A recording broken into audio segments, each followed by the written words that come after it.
I was looking at Pinterest this past week and found a lot of useful articles about disability and cerebral palsy. I want to address two topics that caught my eye. The first thing was about how the items that are made for kids who are under the teenage years are much more than for a teenager. Once they are teenagers, there is nothing that the kids can play with. I am using the word play loosely here. I know that teenagers don't actually play.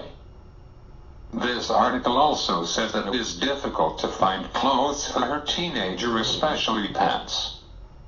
I totally agree it is difficult to find pants, but I found jeans that fit me pretty well on Gap's website. I really like the jeans because they are soft and comfortable. I ran into a blog post a few weeks ago about a new clothing line for people with disabilities. It said that the pants are made for people who sit a lot. I don't know how much the pants cost. I think the issue with making clothes for people with disabilities is the demand is really low, and people with disabilities are not well off to buy expensive clothes. So it is catch-22 because the demand is there. But how could they make it profitable? That is the problem. The other Pinterest pin that struck my eye was an article about how to help kids in school to learn about disabilities. The best way to teach the students is to have a student with a disability in the class. But what if you don't have a student with a disability? Then what? I have a few ideas that you could try. The first thing that I would suggest is to have a time each week to talk about a disability. By doing this, you can teach them a little bit about each major disability. If you know a student in the school who has a disability, maybe you could have the student visit your class and answer a few questions about the disability that the students have. Another way that you can incorporate disability in the classroom is by letting your students write an essay about what disability means to them. If your students are learning how to do research, maybe you could put a disability as a topic to research. If you have students who are young, you could read a book to them about a child with a disability.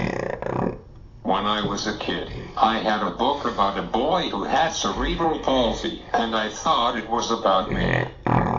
You might be saying this video does not make sense at all. I will tie everything together.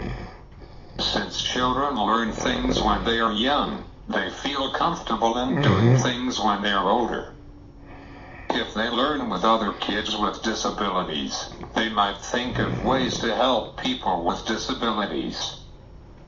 Like the woman who said that she has trouble finding activities that her teenager could do. Kids who are exposed to kids with disabilities might design something that they could use.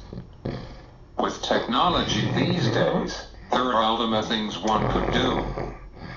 One of my aides has a job working with kids after school, teaching them how to make things out of Legos and motors.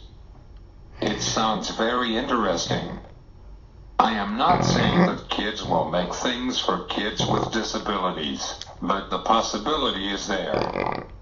Any teenagers who like to sew, they might design something that helps their friend with a disability. If the outfit fits well on the person, they might design other outfits. Again, I am not saying this will happen, but the possibility is there. I am a big dreamer who wishes that everything was so easy, but have to be realistic. I do believe that you expose kids to people with disabilities. You open the possibilities for them. This past weekend, there was a 5K race in Naperville where I live. A lot of people ran for charities. This year my cousin's whole family ran the race to raise money for Catherine Manor where I live. My cousin's two boys went around the neighborhood collecting money. What my cousins are teaching their boys is that they have to help their cousin. This is an awesome way that you can teach your kids. It is fun too. Why don't you try it too?